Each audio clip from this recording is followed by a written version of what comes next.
एक बड़ी पुरानी कहावत है, कहते हैं दूध का जला छाछ भी फूक फूक कर पीता है। क्या ऐसा ही है? भारत ने एक बड़ा फैसला लिया है।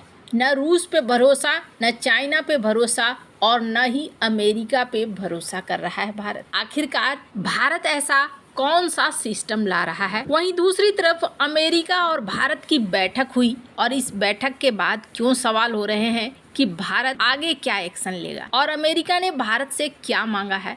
जियोपॉलिटिक्स में बहुत कुछ चल रहा है, हमेशा की तरह जानने को मिलेगा बहुत कुछ। आइए जानते हैं इन खबरों को विस्तार से। स्क्रीन पर एक तस्वीर देख रहे हैं, ये तस्वीर निकल कर आई है, इसे शेयर किया है जो अमेरिका के राजदूत हैं सर्जियो गोर ने, और यहाँ पर इन्होंने एक स्टेटमेंट दी है जिसमें कहा कि मैंने भारत का विजिट किया और मैं मिला कॉमर्स सेक्रेटरी अग्रवाल से और मैंने भारत अमेरिका इकोनॉमिक टाइज के बारे में बातचीत करा। इसके अलावा मैंने ये भी बात करा कि कैसे अमेरिका में इन्वेस्टमेंट को बढ़ाया जा सकता है भारत के द्वारा। अब यहाँ पर मैंने देखा बहुत सारे ऐसे लोग हैं जो अलग अलग तरह से रिएक्ट कर रहे हैं। कुछ ने कहा कि एक तो आपने 50% टैरिफ लगा दिया है, उसके बाद आप ऐसी बातें कर रहे हैं।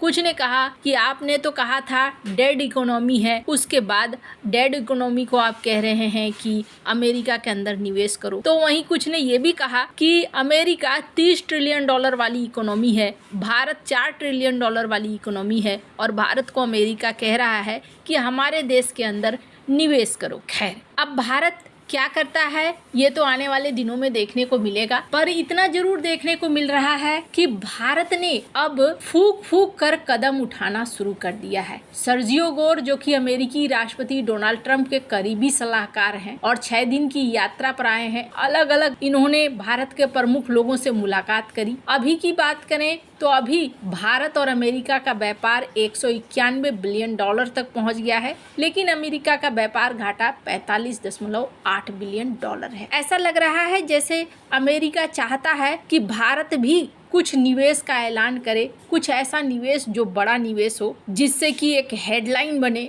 और इस हेडलाइन के बाद व्यापार वार्ता आगे बढ़े। वैसे आपको बता दूं, भारत की तरफ से पहले भी साफ कर दिया गया है कि रेड लाइन हम पार नहीं करेंगे और आपको भी रेड लाइन पार नहीं करना होगा। ऐसे में माना जा रहा है कि जल्द ही एक एग्रीमेंट फाइनल हो सकता है, क्योंकि बहुत लंबा ये सारी चीजें नहीं चलती हैं। ऐसे में माना जा रहा है कि जल्द ही एक एग्रीमेंट नवंबर महीने तक कहा जा रहा है। वैसे ट्रंप के बारे में कुछ भी निश्चित कहना बहुत जल्दबाजी होगी, पर माना जा रहा है कि नवंबर तक अमेरिका और भारत के बीच में व्यापार को लेकर एक डील हो जानी चाहिए। इस दिशा में बढ़ रहे हैं। वैसे तो अमेरिका के साथ भारत के संबंध कभी खास रहे नहीं हैं। 2005-2008 में एक बड़ा बदलाव आया था जब बुश आए थे और जॉर्ज डब्ल्यू बुश ने भारत के साथ सिविल न्यूक्लियर कोऑपरेशन इनिशिएटिव शुरू किया था और साल 2008 में एनएसजी वेवर मिला था भारत को। 30 साल बाद न्यूक्लियर व्यापार की अनुमति मिली थी और साल 2004 से लेकर 2008 में ये व्यापार बढ़ गया, $36 बिलियन से $60 बिलियन हो गया था। और तभी बुश के ही कार्यकाल में भारत यात्रा के दौरान ट्रेड पॉलिसी फोरम या सीईओ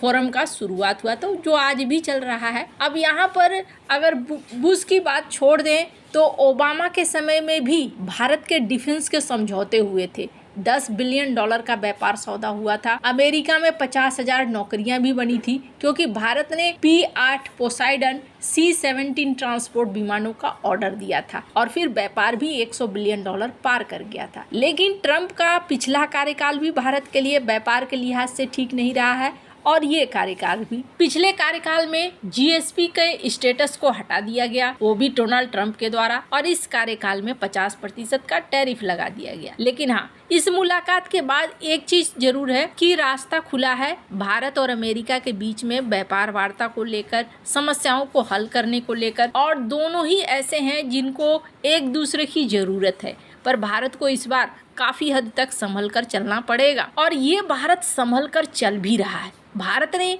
एक ऐसा फैसला लिया है जिसे देखकर आप कहेंगे कि ये भारत बिल्कुल अब सही आ रहा है और सही जा रहा है। चाइना के साथ हम अक्सर कहते हैं कि चाइना में ना नियम बहुत कड़े हैं, ये चाइना ठीक नहीं करता है, लेकिन है क्या, चाइना बहुत दूर की सोच लेता है और दूर की सोचने की वजह से साथ ही साथ ये भी है कि चाइना के अंदर कम्युनिस्ट सरकार है और वो ऐसी सरकार है जो करना चाहती है वो जनता के सुने बगैर भी कर देती है। भारत में ऐसा नहीं है तुरंत झंडा लेके लोग सड़क पर आ जाएंगे। चाइना ने शुरुआती दौर में ही अगर आप देखेंगे तो अपना डिजिटल, अपना सॉफ्टवेयर, अपना सिस्टम, अपना सोशल मीडिया प्लेटफॉर्म, अपने वीडियो प्लेटफॉर्म, इस पर जोर दिया है। काफी हद तक जो मेन चीजें हैं वो चाइना ने अपने पास रखा है, चाहे सैटेलाइट्स की बात हो या ऑपरेशन सिंदूर के दौरान भारत ने एक चीज बहुत अच्छे से समझा है और वो है कि किसी पे भरोसा मत करो,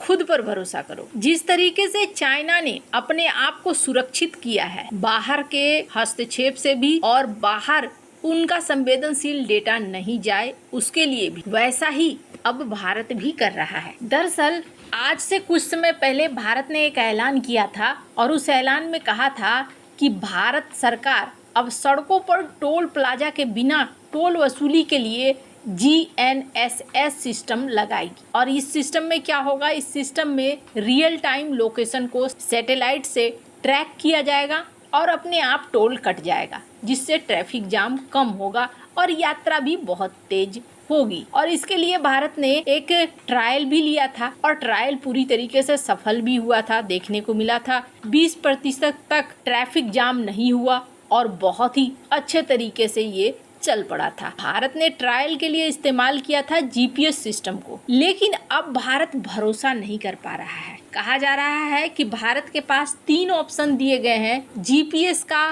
रूसी ग्लोनास का, यूरोपीय गैलीलियो का और चीनी बाइडू का। लेकिन भारत किसी विदेशी सैटेलाइट पर निर्भर नहीं रहना चाहता है। कारण है राष्ट्रीय सुरक्षा का जोखिम और प्राइवेसी का खतरा। ऑपरेशन सिंदूर के बाद सरकार नहीं चाहती है कि किसी भी विदेशी सैटेलाइट का इस्तेमाल सैटेलाइट टोल सिस्टम के लिए किया जाए। वैसे तो अमेरिका का GPS आधारित टोल सिस्टम 1990 से चालू है और बहुत अच्छे से चल भी रहा है, लेकिन भारत इससे भी बच रहा है। रूस के ग्लोनास की बात करें तो 2010 से ही रूस ने एक ऐसा सिस्टम बना लिया है, टोल सिस्टम, जो उसके मॉस्को रिंग रोड पर चल रहा है और ये काफ़ी सुरक्षित भी है, लेकिन भारत भी इसे विदेशी मानकर अस्वीकार कर रहा है। यूरोपीय संघ ने गैलीलियो बनाया है, नीदरलैंड, जर्मनी में ये आराम से इस्तेमाल हो रहा है, लेकिन भारत चाहता है कि इनका अपना सैटेलाइट सिस्टम हो ताकि भारत का कोई भी डेटा भारत के बाहर नहीं जाए।